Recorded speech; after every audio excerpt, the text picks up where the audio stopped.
Sir Robert, nabalitaan mo ba ang nangyari sa Pinay nurse sa Regensburg?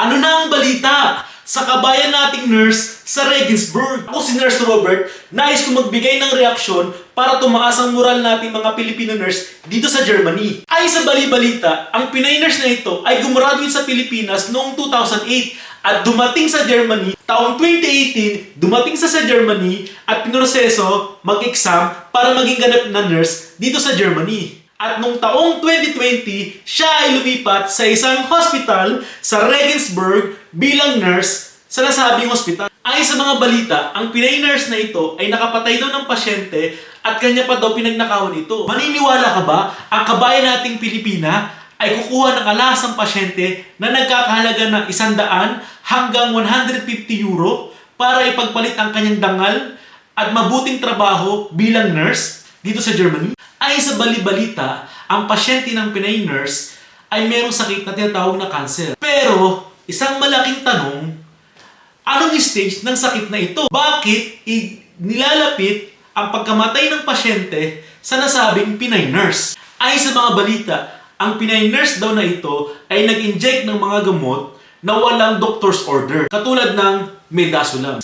Dapat natin malaman anong stage ng cancer at anong cancer ang meron sa pasyente bago ito mamatay. Nagkaroon nga ba ng proper documentation? At ikaw, bilang nurse, ano ang dapat mong gawin para maiwasan ang ganitong pangyayari? Pangalawang katanungan, di ba sa hospital, meron tayong practice kapag dumating ang pasyente natin, isinusulat natin ang mga gamit ng pasyente na meron siya katulad ng salamin, pustiso, at mga alahas sa katawan. Bakit hindi nila i-chinek bago ito pag-usapan at ituro sa ating kababayan na nurse? Sa pangatlong katanungan, bakit hindi nila i-check ang mga gamot na naibigay sa pasyente at sa mga naisulat bilang dokumentasyon ng iba't ibang mga nurse o nag-duty sa panahon na ang pasyente ay buhay pa? Sa nasabing gamot, ang gamot na ito ay ginagamit lamang sa station na umaabot hanggang 10 up to 20 pieces kada buwan. Ngunit sa nasabing buwan ng January ay umabot ito sa 80 piraso. Na pinagtataka sa mga nagsisiyasat bakit ganun karami ang gamot na lumabas sa kanilang inventaryo. Pero tatandaan natin, lahat ba yun ay nagamit sa station? Meron bang documentation ng delivery at mga lumabas na gamot at naibigay doon sa pasyente? At ano nga ba ang mga trabaho at gawain ng mga lightong sa bawat station at mga chief nurse? Ano ang ginagawa ng station lightong at ng mga play-agents lightong at bakit hindi nila ito napansin agad nang maiwasan ang ganitong pangyayari? Ikaw ba ay bagong nurse dito sa Germany o gusto magtrabaho dito sa Germany? Ano ang mga bagay na dapat mong ingatan kapag ikaw ay nagtatrabaho sa hospital o Altersheim na iyong tatrabahuhan? Unang-una, ano nga ba ang gagawin mo kapag meron kang bagong pasyente?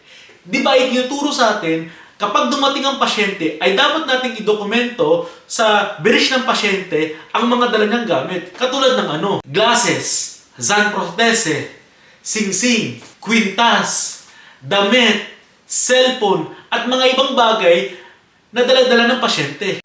Ang mga sumusunod na ito ay dapat mong idokumento bilang isang nurse sa iyong seguridad at maging seguridad ng iyong pasyente. Bilang nurse, dapat tayong makipagkomunikasyon sa mga doktor at sa iba't ibang baho na profesional sa ating hospital, sa ating ambulante plege at sa ating ibang lugar na pinagtatrabahuan tulad ng Altersheim. At huwag mong kalimutan magtanong upang maiwasan ang mga maling gawain sa trabaho. Dahil tatandaan, ang trabaho mo ay importante at ang buhay ng pasyente ay importante din. Iyong tatandaan, pribadong bagay, pamilyang usapan, huwag mo itong ipagsasabi sa iyong mga katrabaho. Dahil ang mga impormasyon na ito ay maaaring gamitin sa iyo, laban sa iyo, o makaapekto sa trabaho mo. Para sa kabayan nating Pinay nurse sa Regensburg, naniniwala ako na gugulong ang hustisya ayon sa pangyayari at sa mata ng Diyos. Maaari ang kabayan nating Pinay sa Regensburg ay mayroong pinagdadaanan. Kaya maaaring igalang natin ang kanyang pagkatao.